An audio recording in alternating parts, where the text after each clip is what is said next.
Segunda carta aos Coríntios, capítulo 1. Saudação. Eu, Paulo, apóstolo de Cristo Jesus, pela vontade de Deus, escrevo junto com o nosso irmão Timóteo esta carta à igreja de Deus que está na cidade de Corinto, e também a todo o povo de Deus espalhado por toda a província da Acaia. Que a graça e a paz de Deus, o nosso Pai, e do Senhor Jesus Cristo estejam com vocês. A ajuda de Deus nos sofrimentos. Louvado seja o Deus e Pai do nosso Senhor Jesus Cristo, o Pai bondoso, o Deus de quem todos recebem ajuda. Ele nos auxilia em todas as nossas aflições para podermos ajudar os que têm as mesmas aflições que nós temos. E nós damos aos outros a mesma ajuda que recebemos de Deus. Porque assim como tomamos parte nos muitos sofrimentos de Cristo, assim também, por meio dele, participamos da sua grande ajuda. Se sofremos, é para que vocês recebam ajuda e salvação. Se somos ajudados, então vocês também são e recebem forças para suportar com paciência os mesmos sofrimentos que nós suportamos. Desse modo, a esperança que temos em vocês está firme, pois sabemos que, assim como vocês tomam parte nos nossos sofrimentos, assim também recebem a ajuda que Deus dá. Irmãos, queremos que saibam das aflições pelas quais passamos na província da Ásia. Os sofrimentos que suportamos foram tão grandes e tão duros que já não tínhamos mais esperança de escapar de lá com vida. Nós nos sentíamos como condenados à morte, mas isso aconteceu para que aprendêssemos a confiar não em nós mesmos, e sim em Deus, que ressuscita os mortos. Ele nos salvou e continuará a nos salvar desses terríveis perigos de morte. Sim, nós temos posto nele a nossa esperança, na certeza de que ele continuará a nos salvar enquanto vocês nos ajudam orando por nós. Assim Deus responderá às muitas orações feitas em nosso favor e nos abençoará, e muitos lhe agradecerão as bênçãos que ele nos dará.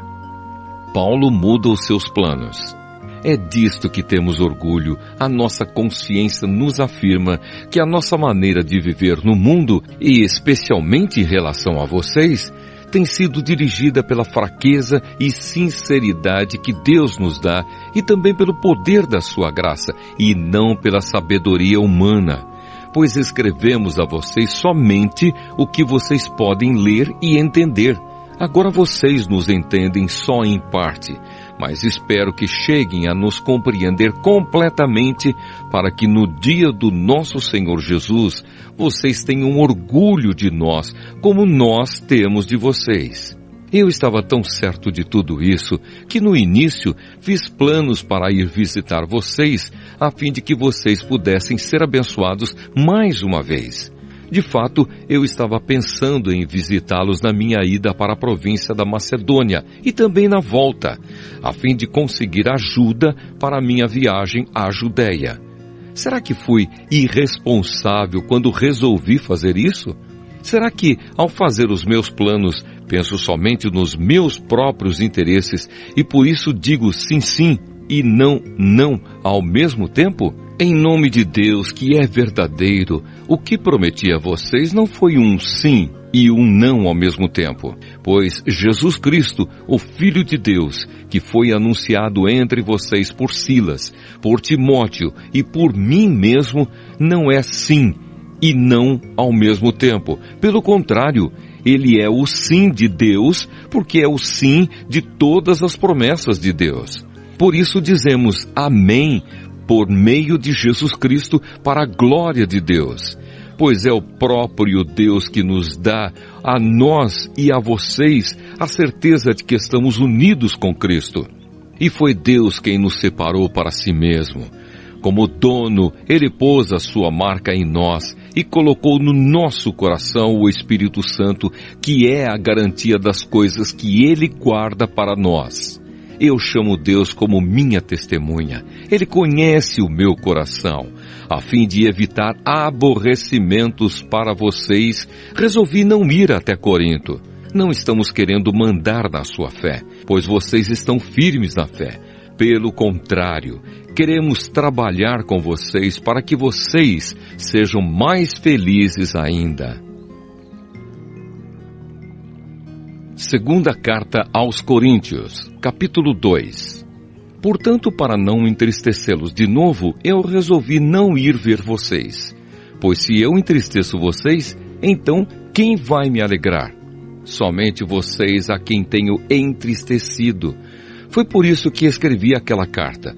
O motivo foi que eu não queria ir e ser entristecido pelas próprias pessoas que deveriam me alegrar. Pois eu tenho a certeza de que, quando estou feliz, vocês todos também estão. Eu escrevi aquela carta muito preocupado e triste e derramando muitas lágrimas.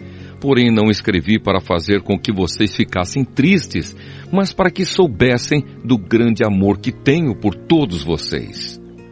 O perdão para o arrependido.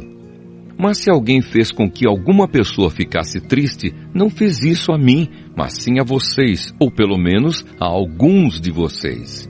Escrevo assim para não ser muito duro com esse homem. Basta o castigo que a maioria já deu a ele. Agora vocês devem perdoá-lo e animá-lo para que ele não fique tão triste que acabe caindo no desespero.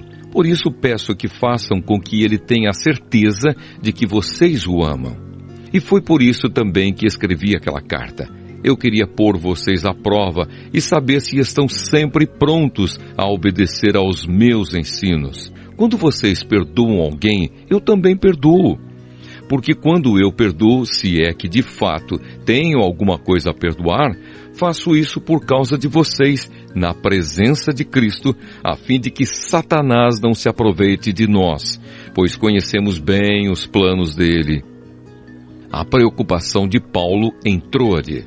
Quando cheguei à cidade de Troade para anunciar o Evangelho de Cristo, vi que o Senhor me havia aberto o caminho para o trabalho ali. Mas eu estava muito preocupado porque não tinha conseguido encontrar o nosso irmão Tito. Por isso me despedi dos irmãos dali e fui para a província da Macedônia. Vitória por meio de Cristo. Mas dou graças a Deus porque, unidos com Cristo, somos sempre conduzidos por Deus como prisioneiros no desfile de vitória de Cristo. Como um perfume que se espalha por todos os lugares, somos usados por Deus para que Cristo seja conhecido por todas as pessoas. Porque somos como o cheiro suave do sacrifício que Cristo oferece a Deus, cheiro que se espalha entre os que estão sendo salvos e os que estão se perdendo. Para os que estão se perdendo, é um mau cheiro que mata, mas para os que estão sendo salvos, é um perfume muito agradável que dá vida. Então, quem é capaz de realizar um trabalho como esse? Nós não somos como muitas pessoas que entregam a mensagem de Deus como se estivessem fazendo um negócio qualquer. Pelo contrário, foi Deus quem nos enviou e por isso anunciamos a sua mensagem com sinceridade na presença dele como mensageiros de Cristo. Segunda carta aos Coríntios, capítulo 3. A nova aliança. Quando dizemos isso, será que estamos começando a nos elogiar a nós mesmos? Por acaso, como acontece com alguns, nós precisamos entregar cartas de recomendação para vocês ou pedi-las a vocês? Vocês mesmos são a nossa carta, escrita no nosso coração para ser conhecida e lida por todos. Sim, é claro que vocês são uma carta escrita pelo próprio Cristo e entregue por nós. Ela não foi escrita com tinta, mas com o Espírito do Deus vivo. Ela não está gravada em placas de pedra, mas em corações humanos. Dizemos isso por causa da confiança que temos em Deus por meio de Cristo. Em nós não há nada que nos permita afirmar que somos capazes de fazer esse trabalho, pois a nossa capacidade vem de Deus. É Ele quem nos torna capazes de servir à nova aliança que tem como base não a lei escrita, mas o Espírito de Deus. A lei escrita mata, mas o Espírito de Deus dá vida. Quando a lei que traz a morte foi gravada em placas de pedra, a glória de Deus apareceu e o rosto de Moisés ficou brilhando. O brilho do seu rosto já estava desaparecendo quando ele entregou as placas ao povo de Israel. Mas mesmo assim, esse brilho era tão forte que os israelitas não podiam fixar os olhos em Moisés.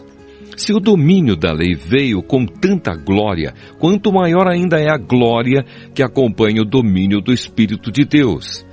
A lei que condena as pessoas teve glória, porém muito mais glória tem o Espírito que traz a salvação. Pois a glória que antes era tão grande não é mais nada por causa da glória de agora, que é muito maior. De modo que, se houve glória naquilo que durou somente um pouco de tempo, muito mais glória tem aquilo que dura para sempre. E porque temos essa esperança, agimos com toda a confiança.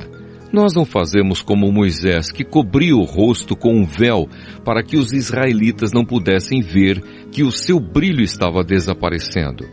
Mas eles não queriam compreender, e até hoje, quando eles leem os livros da antiga aliança, a mente deles está coberta com o mesmo véu. E esse véu só é tirado quando a pessoa se une com Cristo.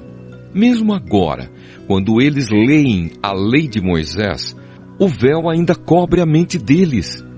Mas o véu pode ser tirado, como dizem as Escrituras Sagradas. O véu de Moisés foi tirado quando ele se voltou para o Senhor. Aqui a palavra Senhor quer dizer o Espírito, e onde o Espírito do Senhor está presente, aí existe liberdade. Portanto, todos nós, com o rosto descoberto, refletimos a glória que vem do Senhor.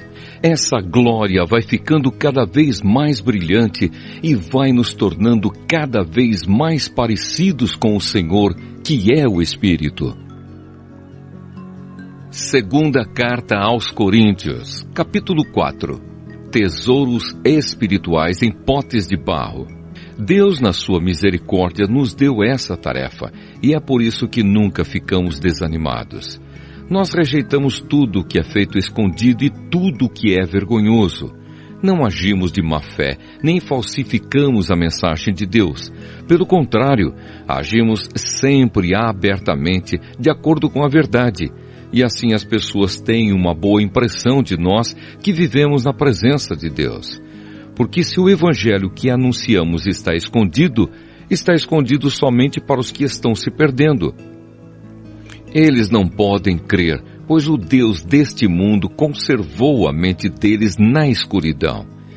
Ele não os deixa ver a luz que brilha sobre eles, a luz que vem da boa notícia a respeito da glória de Cristo, o qual nos mostra como Deus realmente é.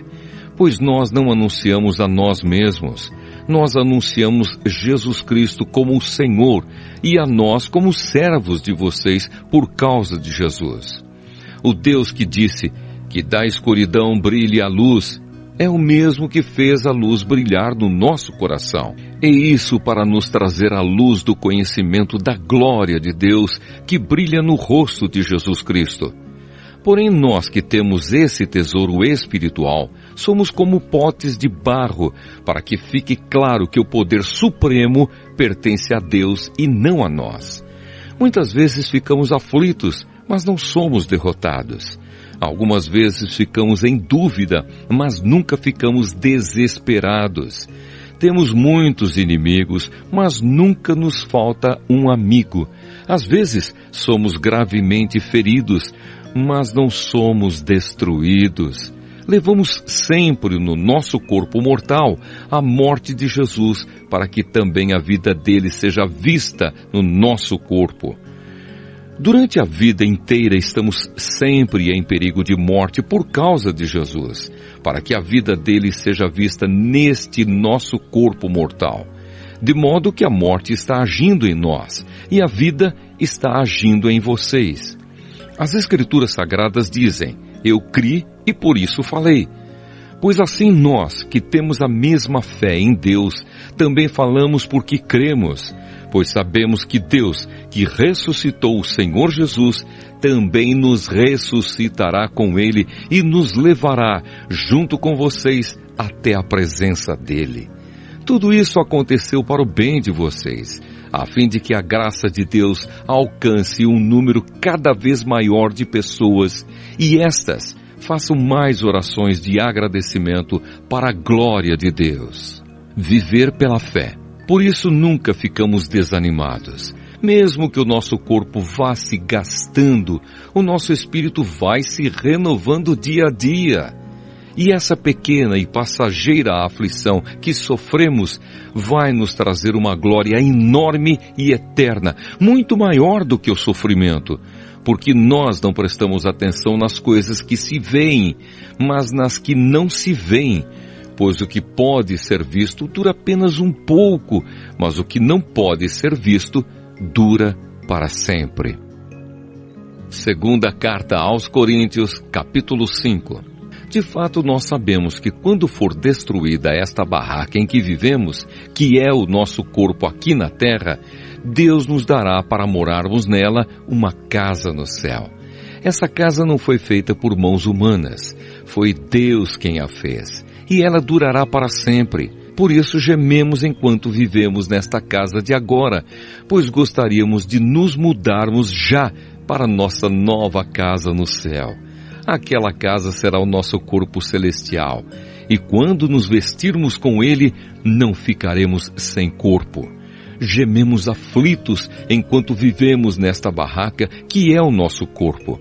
Isso não é porque queiramos ficar livres do nosso corpo terreno.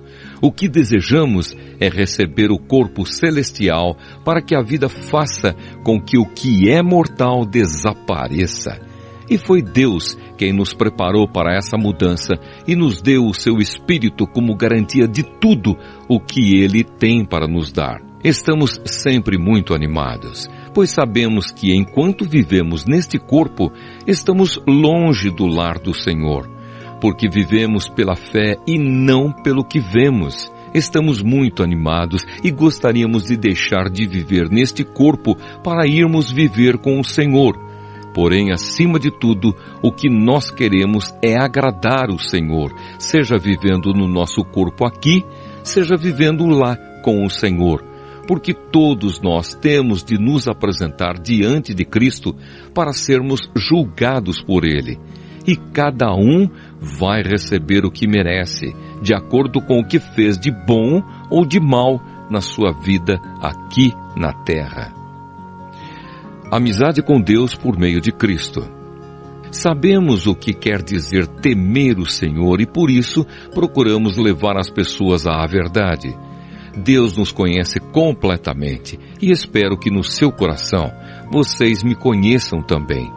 Não estamos querendo nos elogiar a nós mesmos outra vez para vocês. Pelo contrário, queremos lhes dar motivo para terem orgulho de nós, a fim de que tenham o que responder aos que se sentem orgulhosos por causa da aparência de uma pessoa e não por causa do que ela é. Pois se estamos loucos, é em favor de Deus, e se temos juízo, é em favor de vocês.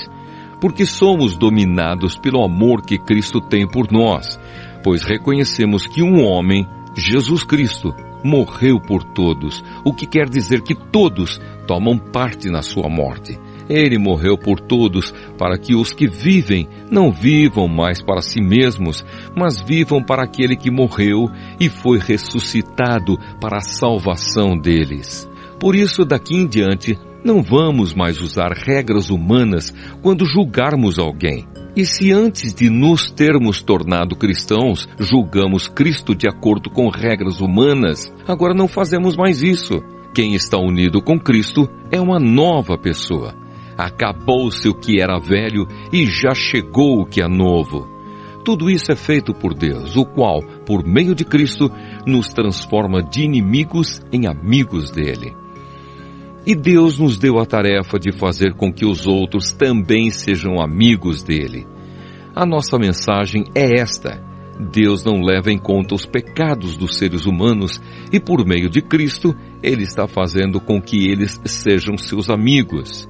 E Deus nos mandou entregar a mensagem que fala da maneira como Ele faz com que eles se tornem seus amigos. Portanto, estamos aqui falando em nome de Cristo, como se o próprio Deus estivesse pedindo por meio de nós. Em nome de Cristo, nós pedimos a vocês que deixem que Deus os transforme de inimigos em amigos dele. Em Cristo não havia pecado, mas Deus colocou sobre Cristo a culpa dos nossos pecados para que nós, em união com Ele, vivamos de acordo com a vontade de Deus. Segunda Carta aos Coríntios, capítulo 6. Portanto, nós, como companheiros de trabalho no serviço de Deus, pedimos o seguinte: não deixem que fique sem proveito a graça de Deus, a qual vocês receberam. Escutem o que Deus diz.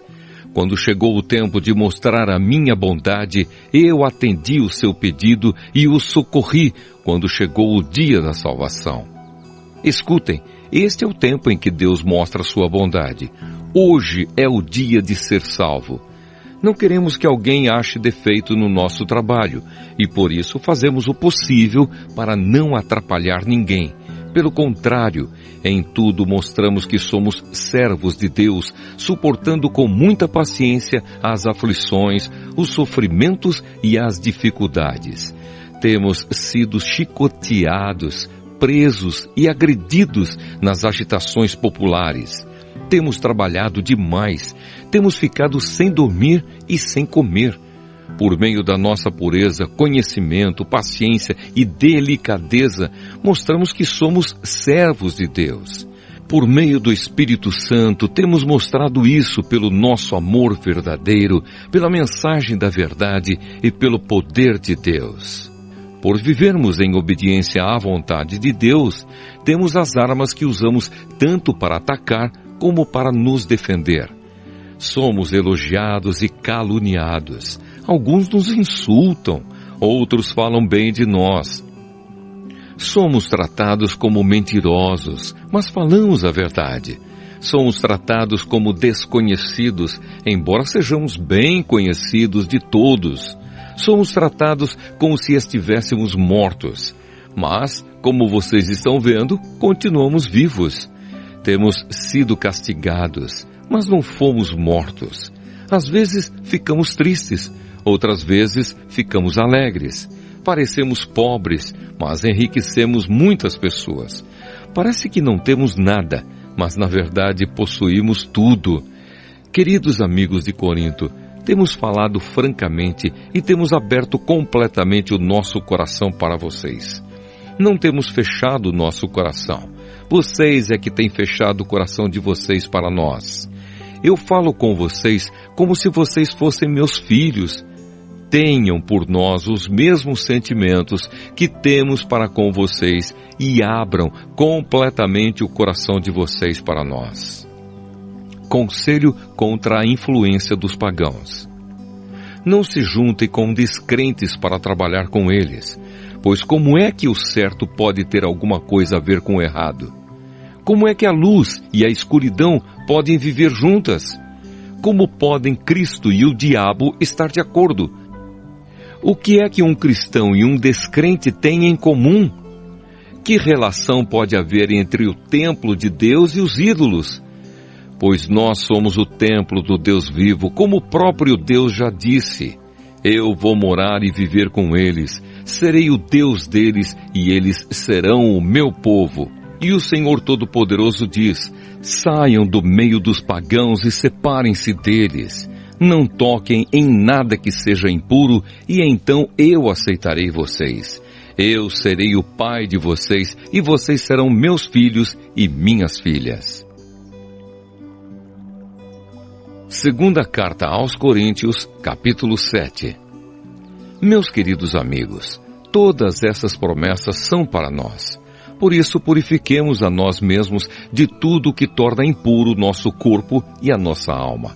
E temendo a Deus, vivamos uma vida completamente dedicada a Ele. A alegria de Paulo. Deem um lugar para nós no coração de vocês. Nós não prejudicamos ninguém, não causamos a desgraça de ninguém e não procuramos tirar vantagem de ninguém. Não digo isso para condenar vocês, pois como eu disse antes, vocês são tão amados por nós que estamos sempre juntos, tanto para morrer como para viver. Tenho muita confiança em vocês e me orgulho de vocês. No meio de todas as nossas aflições, eu continuo muito animado e cheio de alegria. Mesmo depois de termos chegado à província da Macedônia, não descansamos nada. Em todos os lugares houve problemas, lutas com os de fora e medo no nosso coração. Porém Deus, que anima os desanimados, nos animou com a chegada de Tito. E não foi somente a chegada dele que nos animou, mas também a informação dada por ele de que vocês o animaram. Ele contou que vocês estão com saudade de mim e disse que estão muito tristes e estão prontos para me defender. Por isso agora estou mais feliz ainda. Não me arrependo de ter escrito aquela carta, embora vocês tenham ficado tristes por causa dela. Quando soube que a carta os deixou tristes por algum tempo, eu poderia ter ficado arrependido, mas agora estou alegre, não porque vocês ficaram tristes, mas porque aquela tristeza fez com que vocês se arrependessem. Aquela tristeza foi usada por Deus e assim nós não causamos nenhum mal a vocês. Pois a tristeza que é usada por Deus produz o arrependimento que leva à salvação. E nisso não há motivo para alguém ficar triste. Mas as tristezas deste mundo produzem a morte. Vocês suportaram a tristeza da maneira que agrada a Deus. E vejam agora os resultados. Isso fez com que vocês levassem a sério o assunto e resolvessem se defender. Fez também com que vocês ficassem zangados e com medo. Depois ficaram com vontade de me ver e resolveram castigar o culpado. Em tudo isso, vocês mostraram que não tiveram nenhuma culpa naquele caso. Portanto, embora tivesse escrito aquela carta, eu não a escrevi por causa de quem ofendeu, nem por causa da pessoa que foi ofendida. Pelo contrário, escrevi a carta para tornar claro a vocês que Deus sabe do grande cuidado que vocês têm por nós. Foi por isso que ficamos animados. Além do ânimo que recebemos, ficamos mais contentes ainda vendo a alegria de Tito, pois todos vocês o têm ajudado a sentir-se bem. Eu havia falado muito bem de vocês a ele e vocês não me desapontaram. Temos sempre dito a verdade a vocês. Assim também é verdadeiro o elogio que fizemos a Tito a respeito de vocês. E o amor dele por vocês cresce cada vez mais quando ele lembra como vocês todos estavam prontos para obedecer e como o receberam com humildade e respeito. Estou alegre por poder confiar completamente em vocês. Segunda carta aos Coríntios, capítulo 8. Generosidade nas ofertas. Irmãos, queremos que vocês saibam o que a graça de Deus tem feito nas igrejas da província da Macedônia. Os irmãos dali têm sido muito provados pelas aflições por que têm passado, mas a alegria deles foi tanta que, embora sendo muito pobres, eles deram ofertas com grande generosidade. Afirmo a vocês que eles fizeram tudo o que podiam e mais ainda. E com toda boa vontade, pediram com insistência que os deixássemos participar da ajuda para o povo de Deus da Judéia, e eles insistiram nisso. E fizeram muito mais do que esperávamos. Primeiro, eles deram a si mesmos ao Senhor, e depois, pela vontade de Deus, eles se deram a nós também. De modo que pedimos a Tito, que começou a recolher essas ofertas, que continuasse e ajudasse vocês a completarem esse serviço especial de amor. Vocês mostram que em tudo são mais ricos do que os outros, na fé, na palavra, no conhecimento, na vontade de ajudar os outros e no nosso amor por vocês. E nesse novo serviço de amor, queremos também que façam mais do que os outros. Não estou querendo mandar em vocês. O que eu estou querendo é que conheçam o entusiasmo com que as igrejas da Macedônia deram ofertas, para que assim vocês vejam se o amor de vocês é verdadeiro ou não, porque vocês já conhecem o grande amor do nosso Senhor Jesus Cristo. Ele era rico, mas por amor a vocês, ele se tornou pobre, a fim de que vocês se tornassem ricos por meio da pobreza dele.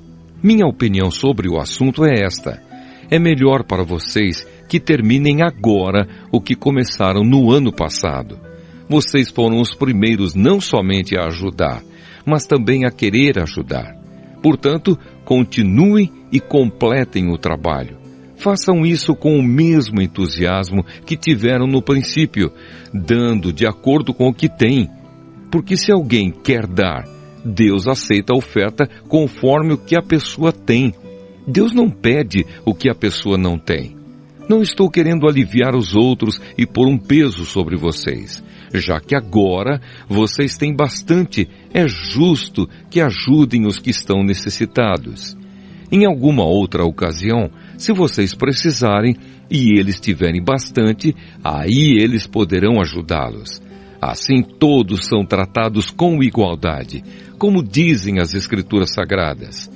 Ao que muito pegou, nada sobrou. Ao que pouco pegou, nada faltou. Tito e os seus companheiros de trabalho. Agradecemos muito a Deus porque pôs no coração de Tito o mesmo desejo que nós temos de ajudar vocês. Ele aceitou o nosso pedido e, como quer ajudá-los, resolveu ir com toda boa vontade encontrar-se com vocês.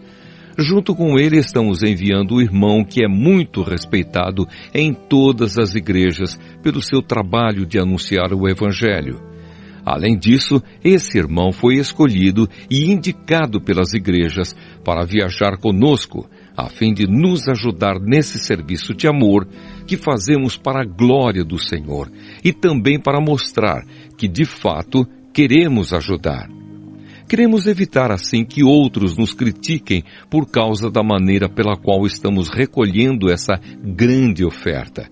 A nossa vontade é fazer aquilo que tanto o Senhor como as pessoas acham certo. Com eles estamos enviando outro irmão nosso. Muitas vezes o pusemos à prova, e assim sabemos que ele está sempre pronto para ajudar. E agora que ele tem tanta confiança em vocês, está com muito mais vontade ainda de auxiliar. A respeito de Tito, afirmo que ele é meu companheiro de trabalho na ajuda que dou a vocês. E quanto aos outros irmãos que vão com ele, são representantes das igrejas e trazem glória para Cristo. Por isso, para que as outras igrejas fiquem sabendo, mostrem a esses irmãos que vocês os amam e que nós temos razão de elogiar vocês. Segunda Carta aos Coríntios, capítulo 9. Ofertas para os cristãos da Judéia. A respeito do auxílio que vocês estão mandando ao povo de Deus na Judéia, de fato, não tenho nada que escrever a vocês. Sei que estão querendo ajudar e por isso eu os tenho elogiado para os irmãos da província da Macedônia. Eu disse que vocês, os irmãos que moram na província da Acaia, já estavam dispostos a ajudar desde o ano passado. A maioria deles ficou muito animada com a boa vontade de vocês. Agora estou enviando estes irmãos para que não fique sem valor o elogio que fiz a respeito de vocês sobre esse assunto. Mas, como eu disse, vocês estarão prontos para ajudar. Porém, se alguns irmãos da Macedônia forem comigo e não os encontrarem preparados, isso vai ser uma vergonha para nós, que tivemos tanta confiança em vocês. E sem falar na vergonha que vocês mesmos vão sentir. Por isso achei que era preciso pedir aos irmãos que fossem antes de mim para preparar a oferta que vocês prometeram. E assim, quando eu chegar aí, ela já estará pronta e todos ficarão sabendo que vocês deram ofertas porque quiseram e não porque foram obrigados. Lembrem disto: quem planta pouco, colhe pouco. Quem planta muito, colhe muito. Que cada um dê a sua oferta conforme resolveu no seu coração, não com tristeza nem por obrigação, pois Deus ama quem dá com alegria. E Deus pode dar muito mais do que vocês precisam para que vocês tenham sempre tudo o que necessitam. E ainda mais do que o necessário para fazerem todo tipo de boas obras, como dizem as Escrituras Sagradas. Ele dá generosamente aos pobres e a sua bondade dura para sempre. E Deus, que dá a semente para semear e o pão para comer, também dará a vocês todas as sementes que vocês precisam. Ele fará com que elas cresçam e deem uma grande colheita, como resultado da generosidade de vocês. Ele fará com que vocês sejam sempre ricos, para que possam dar com generosidade. E assim muitos agradecerão a Deus a oferta que vocês estão mandando por meio de nós. Porque isso que vocês fazem não somente ajuda o povo de Deus que está necessitado, mas também faz com que eles façam muitas orações de gratidão a Deus. Eles darão glória a Deus, pois esse serviço que vocês estão prestando mostra a eles como vocês são dedicados ao Evangelho de Cristo, que vocês aceitam e seguem.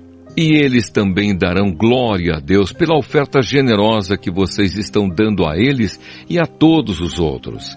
E eles orarão com muito carinho por vocês, por causa do imenso amor que Deus tem mostrado a vocês.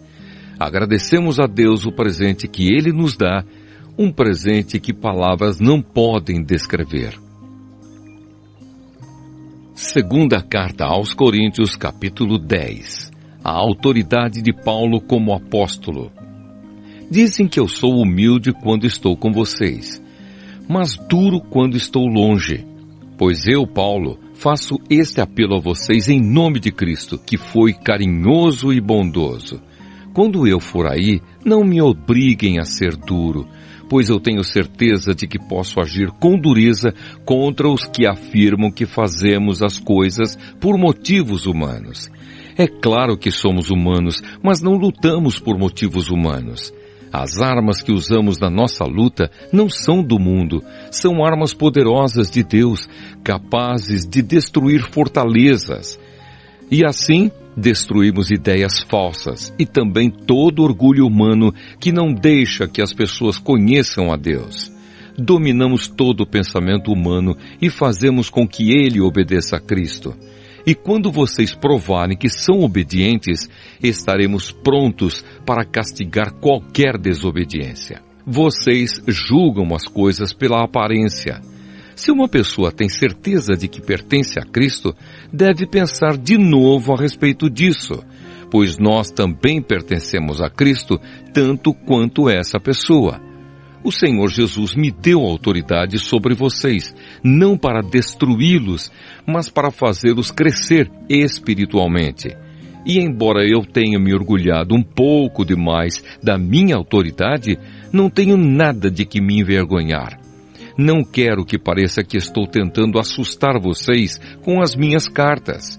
Alguém vai dizer: as cartas de Paulo são severas e duras, mas quando ele está conosco é tímido e quando fala é um fracasso. Porém, essa pessoa deve saber que não existe diferença entre o que escrevemos nas cartas quando estamos longe e o que fazemos quando estamos aí com vocês. É claro que não nos atrevemos a nos igualar ou a nos comparar com aqueles que pensam que são tão importantes. Como são ignorantes! Primeiro eles resolvem quais as medidas que irão usar para se medir e depois eles se julgam de acordo com essas mesmas medidas. Nós não vamos nos orgulhar além de certos limites. Deus é quem põe os limites no nosso campo de trabalho. E Ele nos deixou chegar até vocês em Corinto. Desde que vocês estão dentro desses limites, não fomos além deles quando chegamos até aí levando o Evangelho de Cristo. Assim não nos orgulhamos do trabalho que outros têm feito em lugares que vão além dos limites que Deus nos deu.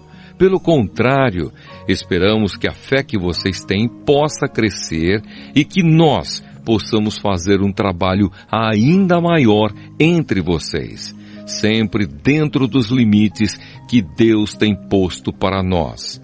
Então poderemos anunciar o Evangelho em outras regiões, além daquela onde vocês moram. Isso sem entrar em campos de outras pessoas, para não nos orgulharmos do trabalho feito por elas. Como dizem as Escrituras Sagradas, quem quiser se orgulhar, que se orgulhe daquilo que o Senhor faz, pois a pessoa só é aprovada quando o Senhor a aprova, e não quando é aprovada por si mesma.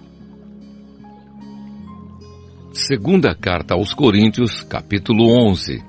Paulo e os falsos apóstolos.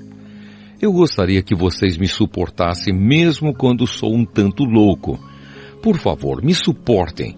O mesmo zelo que Deus tem por vocês, eu também tenho, porque vocês são como uma virgem pura que eu prometi dar em casamento somente a um homem, que é Cristo. Pois assim como Eva foi enganada pelas mentiras da cobra, eu também tenho medo de que a mente de vocês seja corrompida e vocês abandonem a devoção sincera e pura a Cristo. Porque vocês suportam com alegria qualquer um que chega e anuncia um Jesus diferente daquilo que nós anunciamos, e aceitam um Espírito e um Evangelho completamente diferentes do Espírito de Deus e do Evangelho que receberam de nós. Eu não acho que tenho menos valor do que esses tais superapóstolos. Talvez eu seja um principiante no falar, mas no conhecimento não sou. Sempre e em todas as situações temos dado provas disso a vocês. Quando anunciei a vocês a boa notícia de Deus, fiz isso completamente de graça. Eu me humilhei para engrandecer vocês. Será que houve algum mal nisso? Enquanto estive trabalhando entre vocês, fui pago por outras igrejas. Por assim dizer, eu estava roubando delas para ajudar vocês. E durante o tempo em que estive com vocês, quando precisava de alguma coisa, não incomodava ninguém, pois os irmãos que vieram da Macedônia me trouxeram tudo o que eu precisava. O que aconteceu no passado e acontecerá no futuro é isto: eu nunca exigirei que vocês me ajudem. Pela verdade de Cristo, a qual está em mim, eu garanto que ninguém, em nenhum lugar da Acaia, tirará de mim este orgulho de anunciar o Evangelho sem cobrar nada. Por que estou dizendo isso? Será que é porque não amo vocês? Deus sabe que os amo. O que estou fazendo agora, vou continuar a fazer a fim de evitar que aqueles tais apóstolos tenham motivo para se gabar e dizer que fazem um trabalho igual ao nosso. Aqueles homens são apóstolos falsos e não verdadeiros. Eles mentem a respeito dos seus trabalhos e se disfarçam, apresentando-se como verdadeiros apóstolos de Cristo. E isso não é de admirar, pois até Satanás pode se disfarçar e ficar parecendo um anjo de luz. Portanto, não é nada demais que os servidores dele se disfarcem, apresentando-se como pessoas que fazem o bem. Mas no fim, eles receberão exatamente o que as suas ações merecem. Os sofrimentos de Paulo como apóstolo. Repito, ninguém deve pensar que eu estou louco. Mas se vocês pensam isso, então me recebam como louco, para que assim eu tenha alguma pequena coisa de que me gabar. De fato, o que estou dizendo agora não é o que o Senhor me mandou dizer. Quanto a eu me gabar, estou realmente falando como louco, já que existem tantas pessoas que se gabam por motivos apenas humanos, eu também vou me gabar de mim mesmo. Vocês são tão sábios e suportam de boa vontade os loucos, toleram os que mandam em vocês e exploram vocês, toleram os que os enganam, os que os tratam com desprezo e os que lhes dão bofetadas. Tenho até vergonha de confessar que nós fomos tímidos demais e não fomos capazes de fazer coisas como essas. Mas se os outros se atrevem a se gabar de alguma coisa, eu também vou me atrever, embora isso seja uma loucura. Eles são hebreus? Eu também sou. Eles são israelitas? Eu também sou. Eles são descendentes de Abraão? Eu também sou. Eles são servos de Cristo? Mas eu sou um servo melhor do que eles, embora ao dizer isso, eu esteja falando como se fosse louco, pois eu tenho trabalhado mais do que eles e tenho estado mais vezes na cadeia. Tenho sido chicoteado muito mais do que eles e muitas vezes estive em perigo de morte. Em 5 ocasiões, os judeus me deram 39 chicotadas. 3 vezes os romanos me bateram com porretes e uma vez fui apedrejado. 3 vezes o navio em que eu estava viajando afundou e numa dessas vezes passei 24 horas boiando no mar. Nas muitas viagens que fiz, tenho estado em perigos de inundações e de ladrões, em perigos causados pelos meus patrícios, os judeus, e também pelos não-judeus. Tenho estado no meio de perigos nas cidades, nos desertos e em alto mar, e também em perigos causados por falsos irmãos. Tenho tido trabalhos e canseiras. Muitas vezes tenho ficado sem dormir. Tenho passado fome e sede. Tem-me faltado casa, comida e roupas. Além dessas e de outras coisas, ainda pesa diariamente sobre mim a preocupação que tenho por todas as igrejas. Quando alguém está fraco, eu também me sinto fraco. E quando alguém cai em pecado, eu fico muito aflito. Se existe motivo para eu me gabar, então vou me gabar das coisas que mostram a minha fraqueza. O Deus e Pai do Senhor Jesus, o Deus que é bendito para sempre, sabe que não estou mentindo. Quando estive na cidade de Damasco, o governador nomeado pelo rei Aretas pôs guardas nos portões da cidade para me prenderem. Porém, os meus amigos fizeram com que eu descesse num grande cesto por uma abertura da muralha e assim escapei do governador.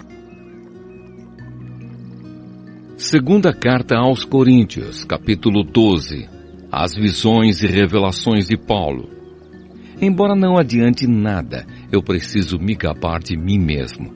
Agora vou falar a respeito das visões e revelações que o Senhor me tem dado. Conheço um cristão que há 14 anos foi levado de repente até o mais alto céu. Não sei se isso de fato aconteceu ou se ele teve uma visão. Somente Deus sabe. Repito, sei que esse homem foi levado de repente ao paraíso. Não sei se isso de fato aconteceu ou se foi uma visão. Somente Deus sabe. E ali ele ouviu coisas que palavras humanas não conseguem contar. Eu me gabarei desse homem, mas não me gabarei de mim mesmo, a não ser das coisas que mostram as minhas fraquezas. No entanto, se eu quisesse me gabar de mim mesmo, isso não seria uma loucura, porque estaria dizendo a verdade. Mas eu não me gabarei, pois quero que a opinião que as pessoas têm de mim se baseie naquilo que me viram fazer e me ouviram dizer. Mas para que não ficasse orgulhoso demais, por causa das coisas maravilhosas que vi, eu recebi uma doença dolorosa que é como um espinho no meu corpo. Ela veio como um mensageiro de Satanás para me dar bofetadas e impedir que eu ficasse orgulhoso. 3 vezes orei ao Senhor, pedindo que Ele me tirasse esse sofrimento, mas Ele me respondeu: a minha graça é tudo o que você precisa, pois o meu poder é mais forte quando você está fraco. Portanto, eu me sinto muito feliz em me gabar das minhas fraquezas, para que assim a proteção do poder de Cristo esteja comigo. Eu me alegro também com as fraquezas, os insultos, os sofrimentos, as perseguições e as dificuldades pelos quais passo por causa de Cristo, porque quando perco toda a minha força, então tenho a força de Cristo em mim. A preocupação de Paulo pela igreja de Corinto. Eu estou agindo como um louco, mas foram vocês que me obrigaram a isso. Porque vocês é que deviam falar bem de mim. Pois mesmo que eu não valha nada, não sou inferior de modo nenhum a esses tais superapóstolos de vocês. As coisas que provam que de fato sou apóstolo foram feitas entre vocês com muita paciência. Foram sinais, maravilhas e milagres. Como é que vocês foram tratados pior do que as outras igrejas? A única diferença é que eu não exigi que vocês me ajudassem. Por favor, perdoem essa injustiça.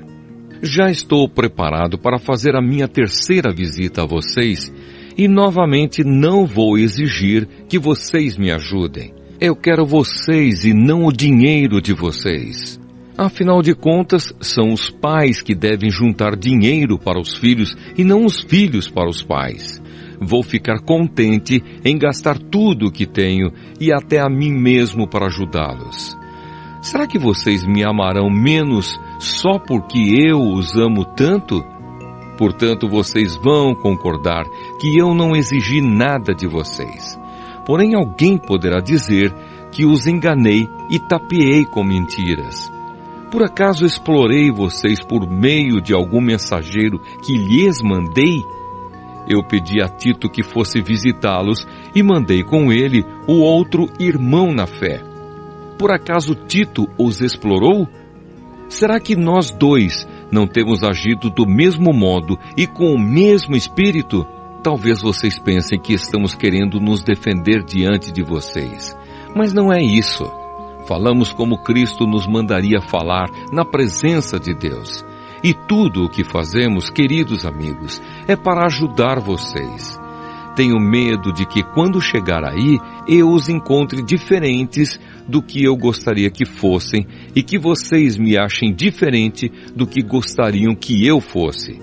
Tenho medo também de encontrar brigas e ciumeiras, ódio e egoísmo, insultos, falatório, orgulho e desordens. Receio ainda que na minha próxima visita o meu Deus me humilhe diante de vocês e que eu tenha de chorar por muitos de vocês que continuam a cometer os mesmos pecados que cometiam no passado e não se arrependeram da sua imoralidade sexual, nem das relações sexuais proibidas, nem de outras coisas indecentes que faziam. Segunda carta aos Coríntios, capítulo 13. Últimos conselhos e saudações. Esta já é a terceira vez que vou visitá-los. Como dizem as Escrituras Sagradas, qualquer acusação precisa ser confirmada pela palavra de pelo menos 2 testemunhas. Quero dizer uma coisa a vocês que pecaram no passado e a todos os outros. Durante a minha segunda visita, eu já tinha dito isto e agora que estou longe, repito. Na próxima vez que eu for, não vou ter pena de ninguém. Então vocês terão todas as provas que quiserem de que Cristo fala por meio de mim. Quanto trata com vocês, Cristo não é fraco, pelo contrário, mostra o seu poder entre vocês. Porque embora tenha sido crucificado em estado de fraqueza, Cristo vive pelo poder de Deus.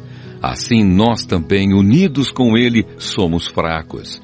Porém, em nossa convivência com vocês, estaremos ligados com o Cristo vivo e teremos o poder de Deus para agir. Examinem-se para descobrir se vocês estão firmes na fé.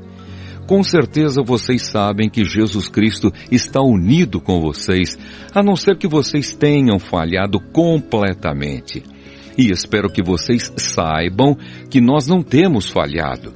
Oramos a Deus pedindo que vocês não façam nada que seja mal. Não para mostrar que nós somos um sucesso, mas para que vocês façam o que é certo.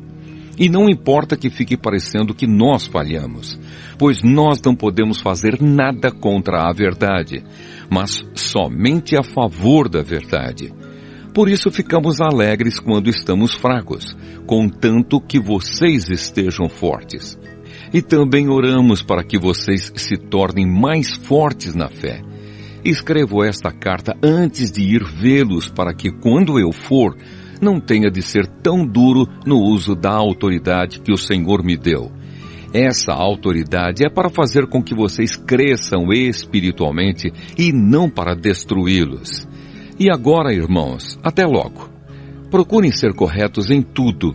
Escutem bem o que eu digo. Tenham todos o mesmo modo de pensar e vivam em paz. E o Deus de amor e de paz estará com vocês. Cumprimentem uns aos outros com um beijo de irmão. Todo o povo de Deus manda saudações.